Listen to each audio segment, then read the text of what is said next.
ನಿರೋಧಕಗಳು. ನಾಲ್ವಡಿ ಕೃಷ್ಣರಾಜ ಒಡೆಯರು 1894ರಿಂದ 1940ರವರೆಗೆ ಇವರು ಪ್ರಾಪ್ತ ವಯಸ್ಕರವರೆಗೂ ತಾಯಿ ಮಹಾರಾಣಿ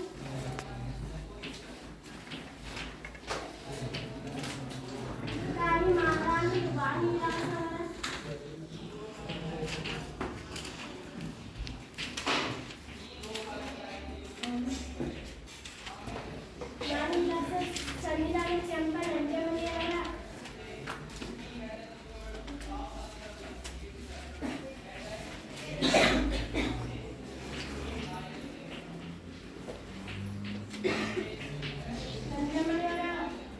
ರಾಜಪ್ರತಿನಿಧಿಯಾಗಿ 1902ರವರೆಗೆ ಆಡಳಿತ ನಡೆಸಿದರು.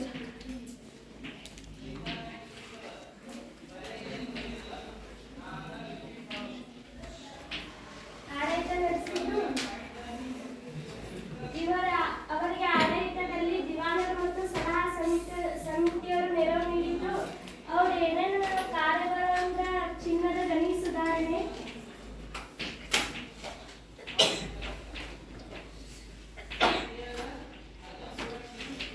ಕಾಲೇಜು ಸ್ಥಾಪನೆ,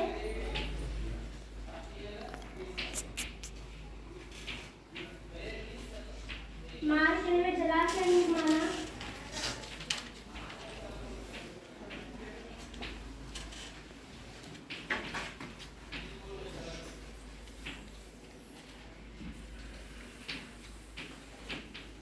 ಆಸ್ಪತ್ರೆ ಸ್ಥಾಪನೆ,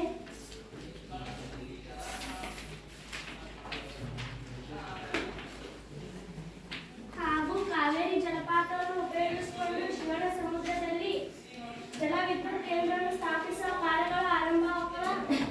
ಈ ವಿದ್ಯುತ್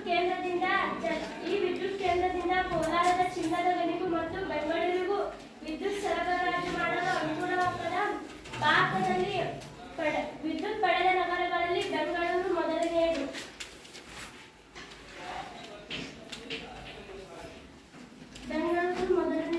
ವಿದ್ಯುತ್ ಪಡೆದ ನಗರಗಳಲ್ಲಿ ಕೃಷ್ಣರಾಜ ಒಡೆಯರು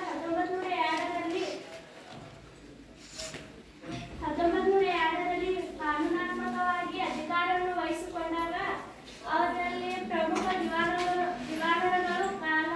ಅವರ ಕಾಲಾವಧಿಯಲ್ಲಿ ಅನುಪಮ ಸೇವೆಯನ್ನು ಸಲ್ಲಿಸ್ತಾರೆ. ಪ್ರಮುಖ ದಿವಾನರುಗಳು ಯಾರ್ಯಾರಂದ್ರೆ P.N. Krishnamurthy, V.P. Madhavrao, T. Anandrao, sir M Visvesvaraya, sir R.B.N. Banerjee, sir Mirza Ismail ಮುಂತಾದವರು. ಇವರು ಮೈಸೂರು ರಾಜ್ಯ ದೇಶದಲ್ಲಿ ಮುಂಚು ವಿದೇಶಿ ಸಂಸ್ಥಾನಗಳಾಗಲು ನಾಲ್ವಡಿಯವರ ಪ್ರಗತಿಪರ ದೂರದೃಷ್ಟಿ ಮತ್ತು ದಿವಾನರುಗಳು ದಕ್ಷ ಆಡಳಿತವೇ ಕಾರಣವಾಗ್ತದೆ. ದಕ್ಷ ಆಡಳಿತವೇ ಕಾರಣವಾಗ್ತದೆ.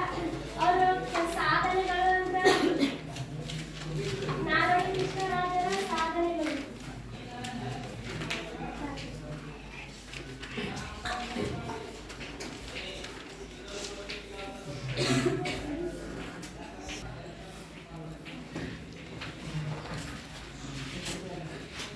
ನಾಲ್ವಡಿ ಕೃಷ್ಣರಾಜ ಒಡೆಯರ ಸಾಧನೆಗಳು. ನಾಲ್ವಡಿ ಕೃಷ್ಣರಾಜ ಒಡೆಯರು ವಿದ್ಯಾಭ್ಯಾಸದ ವ್ಯಾಪಕವಾಗಿ ವಿಷಯದಲ್ಲಿ ತುಂಬಾ ಆಸಕ್ತಿಯನ್ನು ವಹಿಸಿದ್ರು.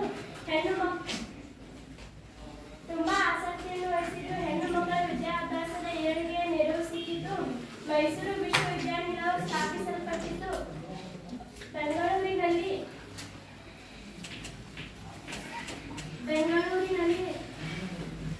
ಭಾರತೀಯ ವಿಜ್ಞಾನ ಸಂಸ್ಥೆಯನ್ನು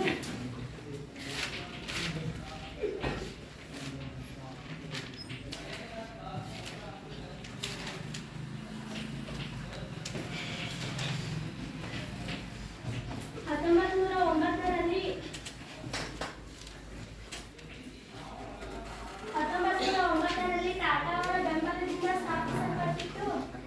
ಅನೇಕ ದೊಡ್ಡ ಮತ್ತು ಸಣ್ಣ ಪ್ರಮಾಣದ ಕೈಗಾರಿಕೆಗಳನ್ನು ಸ್ಥಾಪಿಸಲಾಯಿತು.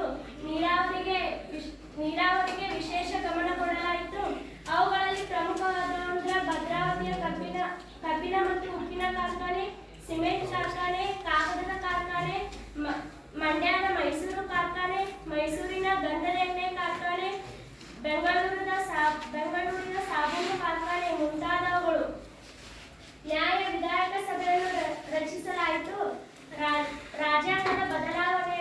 ಇದೊಂದು ದೊಡ್ಡ ಹೆಜ್ಜೆ ಆಯಿತು. ಟಿಪ್ಪುವಿನ ಮರಣದ ನಂತರ ದಕ್ಷಿಣ ಭಾರತದಲ್ಲಿ ಅನೇಕ ಕದನಗಳು ನಡೆದವು. ಅದರಲ್ಲಿ ಪ್ರಮುಖ ಕದನವು ದೋಂಡಿಯಾ ವಾಘ್. ಇದು 19ನೇ ಶತಮಾನದಲ್ಲಿ ಶಸ್ತ್ರಗಳ ಮೂಲಕ ಬ್ರಿಟಿಷರ ವಿರುದ್ಧ ನಡೆದಂತಹ ಒಂದು ಕದನದಲ್ಲಿ ದೋಂಡಿಯಾ ವಾಘ್ ಒಂದು ಪ್ರಮುಖ ಕದನವಾಗಿದೆ.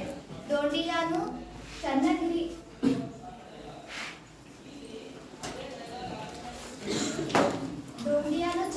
ಎಂಬ ಒಂದು ಕುಟುಂಬದಲ್ಲಿ ಜನಿಸ್ತಾನ.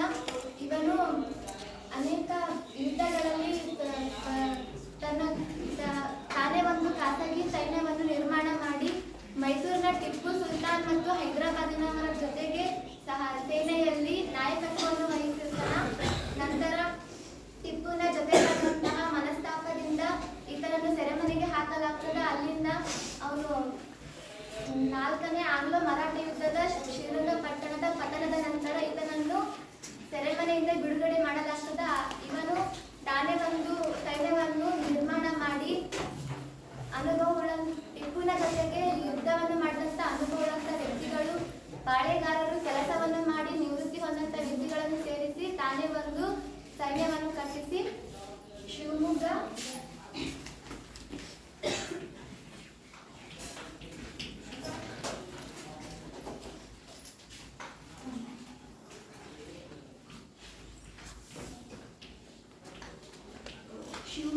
ಮತ್ತು ಬಿದರೂರಿನ ಕೋಟೆಯನ್ನು ವಶಪಡಿಸಿಕೊಳ್ಳುತ್ತಾನೆ. ನಂತರ ಚಿತ್ರದುರ್ಗ ಕೋಟೆಯನ್ನು ವಶಪಡಿಸಿಕೊಳ್ಳುವುದರಲ್ಲಿ ವಿಫಲನಾಗ್ತಾನ. ಅಲ್ಲಿಂದ ನಂತರ ಅವನು ಟಿಪ್ಪುವನ್ನು ಸೋಲಿಸಿದಂತಹ ಬ್ರಿಟಿಷ್ ಜನರಲ್ ಲಾರ್ಡ್ ವೆಲೆನ್ಸಿಯು ಈತನನ್ನು ಸೋಲಿಸಲು ಮುಂದಾಗ್ತಾನ. ಈತ ಗೆದ್ಕೊಂಡಂತಹ ಒಂದು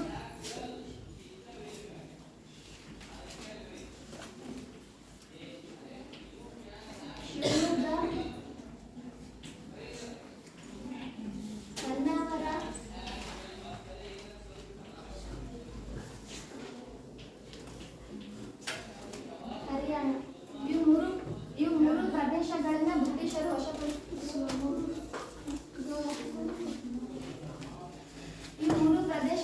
ಬ್ರಿಟಿಷರು ವಶಪಡಿಸ್ಕೊಂತಾರ. ನಂತರ ಇವನು ದೋಂಡಿಯಾನು ವಾಸ್ತಕ್ಕಂತಹ ಶಿಕಾರಿಪುರ ಎಂಬ ನಗರವನ್ನು ಸಹ ಬ್ರಿಟಿಷರು ವಶಪಡಿಸ್ಕೋತಾರ. ಅಲ್ಲಿ ನಂತರ ಇವನು ತನ್ನ ಸೈನ್ಯವನ್ನು ಕಾಪಾಡಿಕೊಳ್ಳಲು ಪದಗೈದು ಅಂದ್ರೆ ದೇಶ ಬಿಟ್ಟು ಓಡ್ ಹೋಗ್ತಾನ.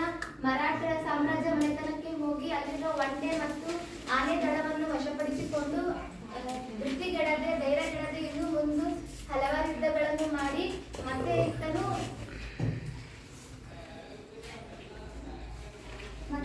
ಚಿತ್ರದುರ್ಗ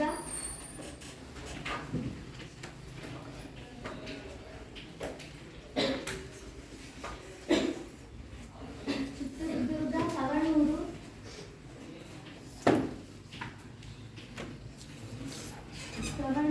ಲೋಂಡಾ,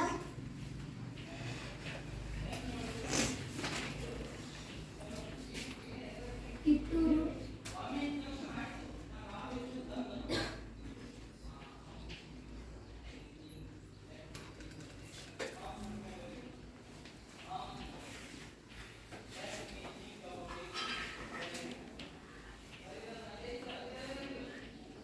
ರಾಣಿಬೆನ್ನೂರು.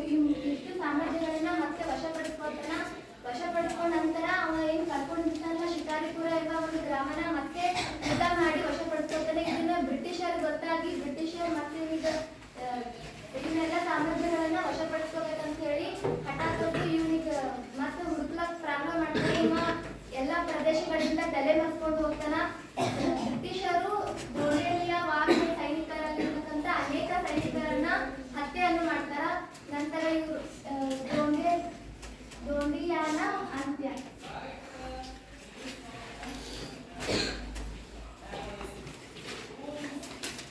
ಇವನ ದೋಂಡಿಯಾನ ಅಂತ್ಯ. ಈತನನ್ನು ಸೋಲಿಸಲು ಬ್ರಿಟಿಷ್ ಜನರಲ್ ಲಾರ್ಡ್ ವೆಲೆನ್ಸಿಯವನ್ನು ಹರಸಾಹಸವನ್ನು ಪಡ್ತಾನ. ಎಷ್ಟೇ ಹುಡುಕರು ಇವ ದೋಂಡಿಯಾವಾಗ ಒಂದು ಕೈ ಸಿಗಲಾಗಿರ್ತಾನ. ನಂತರ ಇವನನ್ನು ಹುಡುಕಲು ಅವನ ಸ್ಥಳೀಯ ರಾಜ್ಯವನ್ನು ಸಹಾಯವನ್ನು ಪಡ್ಕೊಂಡು ಅವನನ್ನು ಹುಡುಕಾಟದಲ್ಲಿ ರಾಯಚೂರಿನಿಂದ ಮೈಸೂರುವರೆಗೂ ಅವನ ಎಷ್ಟೇ ಸಲ ಹುಡುಕಲು ಸಿಗಲಾಗಿರ್ತಾನ. ನಂತರ ತುಂಗಭದ್ರಾ ಮಲಪ್ರಭಾ ಎಂಬ ಒಂದು ಪ್ರದೇಶದಲ್ಲಿ ವಿಶಾಲ ಭೂ ಪ್ರದೇಶದಲ್ಲಿ ದೋಂಡಿಯಾನ ವಾಘ್ನ ಅವನ ಸೈನ್ಯವು